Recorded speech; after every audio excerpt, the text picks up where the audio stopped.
नमस्कार।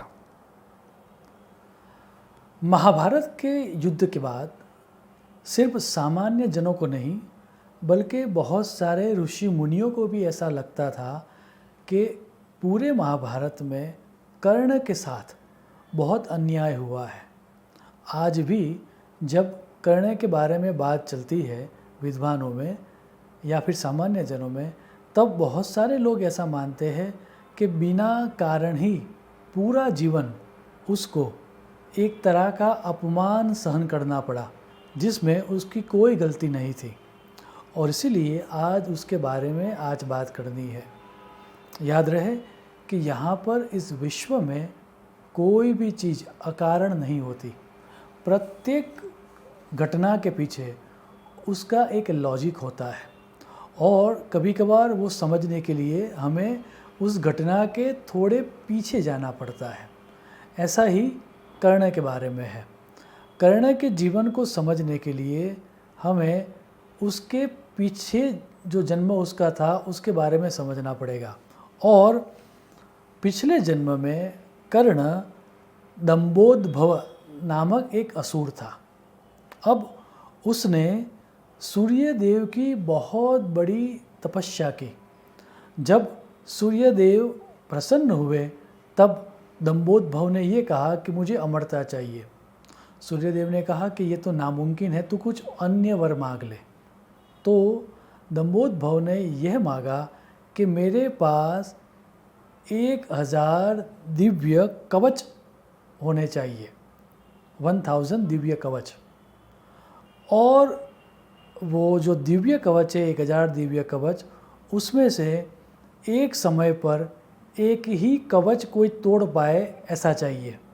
अब जिस व्यक्ति ने 1000 वर्ष तक तपस्या की हो वही व्यक्ति मेरा दिव्य कवच तोड़ सकता है। इतना ही नहीं, जो भी व्यक्ति मेरा एक दिव्य कवच तोड़ेगा वह व्यक्ति तुरंत मृत्यु हो जाएगा, उसका मृत्यु हो जाएगा। अब आप समझिए किस तरह का यह वरदान था। अब क्योंकि सूर्यदेव ने प्रॉमिस किया था तो उनको मजबूरन तथास्तु कहना पड़ा, लेकिन उनको समझ में आ गया था कि अब ये अपने आप को अमर समझेगा, और हुआ भी वैसा ही। दंभोदभव को यही लगता था कि वो एक तरह से अमर ही हो गया, और इसीलिए उसने पूरे विश्व के ऊपर अपना एक तरह से हैरेसमेंट देना स्टार्ट कर दिया।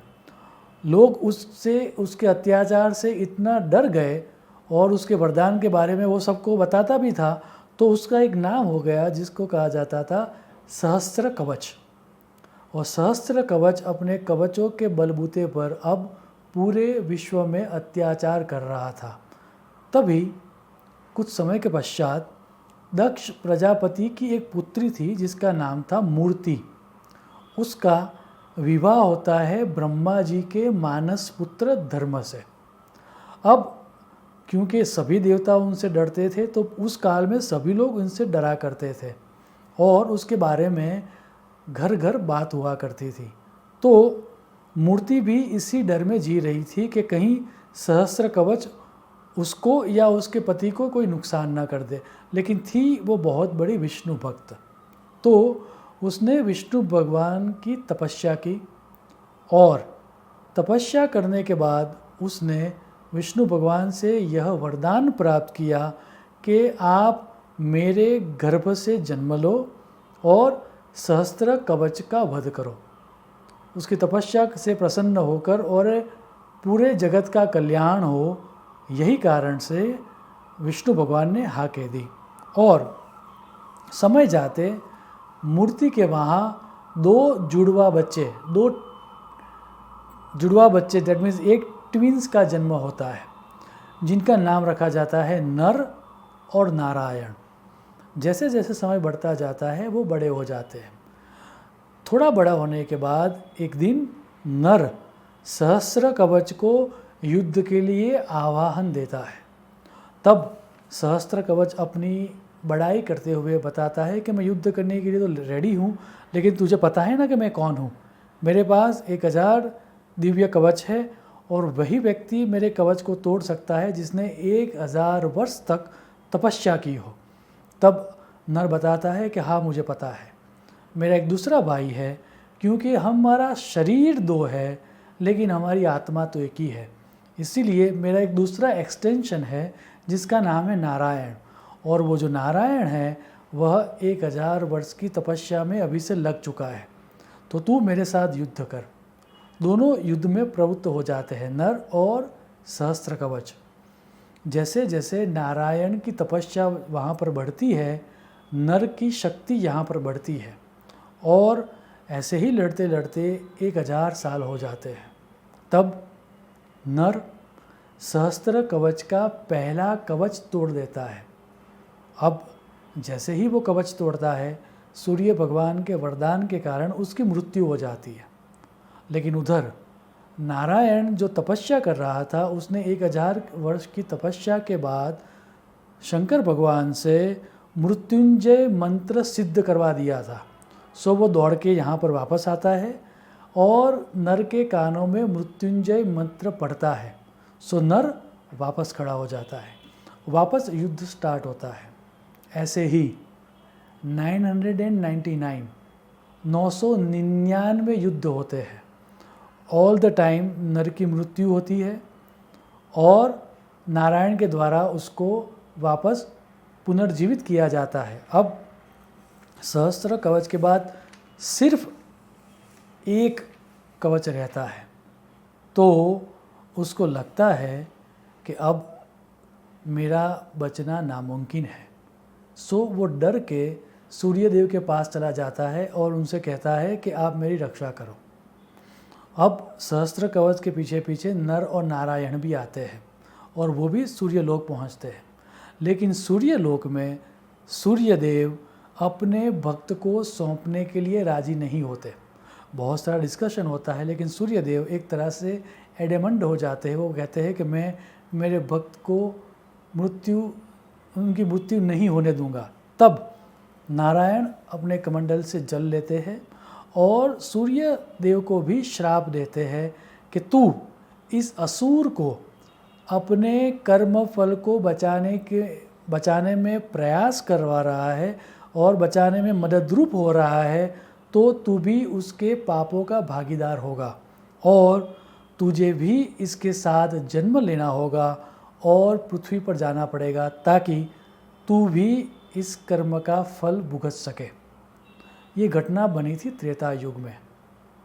उसके बाद आता है द्वापर युग, और द्वापर युग में जैसा कि हमको पता है कि कुंती माता को एक मंत्र दिया जाता है और कुंती माता जिज्ञासावश आउट ऑफ क्यूरियोसिटी सूर्यदेव को आह्वान करते हैं और सूर्यदेव के द्वारा उनके वहाँ पर एक पुत्र का जन्म होता है जिनका नाम था कर्ण। सो याद रहे, ये थी पूरे कर्ण की जीवन की कथनी। सो याद रहे, जब हम कर्ण के बारे में बात करते हैं तो कर्ण के 2 स्वरूप थे। एक स्वरूप ऐसा था जिसके अंदर सूर्यदेव के सभी शुभ लक्षण थे, लेकिन एक सहस्त्र कवच या दंभोद्भव का एक ऐसा पार्ट भी था जो हमेशा पांडवों को द्वेष करता था। एक ऐसा पार्ट भी था जो द्रौपदी का जब वस्त्राहरण किया गया तब वो बचाता नहीं है। एक ऐसा पार्ट भी था जो द्रौपदी को कटु वचन सुनाता है। सो कर्ण के बारे में जब भी आप सोचो तब आपको ये समझना चाहिए कि उसके अंदर ये दोनों थे, सूर्यदेव भी थे और दंभोद्भव भी था। और इसीलिए क्योंकि वो सूर्यदेव थे और उसके पास सहस्त्र कवच था और एक कवच बाकी था, इसीलिए कर्ण के पास भी जन्म से ही एक कवच था। और वो जो नर नारायण थे, वही नर नारायण द्वापर युग में बनते हैं। नर जो बनता है वह बनता है अर्जुन, और जो नारायण होते हैं वह बनते हैं श्री कृष्ण, और उनके द्वारा ही कर्ण का वध होता है। सो ये घटना थी पूरी कर्ण के जीवन की। सो मान अपमान हमें जो भी मिलता है वह हमारे कर्मों के कारण मिलता है। अब जैसी ये घटना मान अपमान की महाभारत में घटित हुई, ऐसी ही एक घटना श्रीमद् भागवत में भी आती है, जहाँ पर ध्रुव का प्रसंग आता है। जब ध्रुव को ये लगता है कि उसके साथ बहुत सारा अन्याय हो रहा है और वो तपस्या के लिए निकल जाता है, तब नारद जी उसको उसकी शंका का समाधान देते हुए उनको एक श्लोक कहते हैं। और श्रीमद् भागवत में यह प्रसिद्ध श्लोक आता है जो ये कहता है कि हमारे जीवन में आने वाले मान, अपमान, सुख और दुख, वो सब हमारे कर्मों के द्वारा ही हमको मिलता है। आप श्रीमद् भागवत का श्लोक देखें। विकल्पे विद्यमानेपि न य संतोष हेतवः पुंसा मोहमृते भिन्ना यल्लोके निज कर्मभिः। सो नेक्स्ट टाइम जब भी हमें मान या अपमान मिले, हमें ये याद रहे कि ये हमारे कर्मों का ही फल है। ऐसी प्रार्थना के साथ मैं मेरी वाणी को विराम दूंगा। शुभम भवतु। प्रणाम।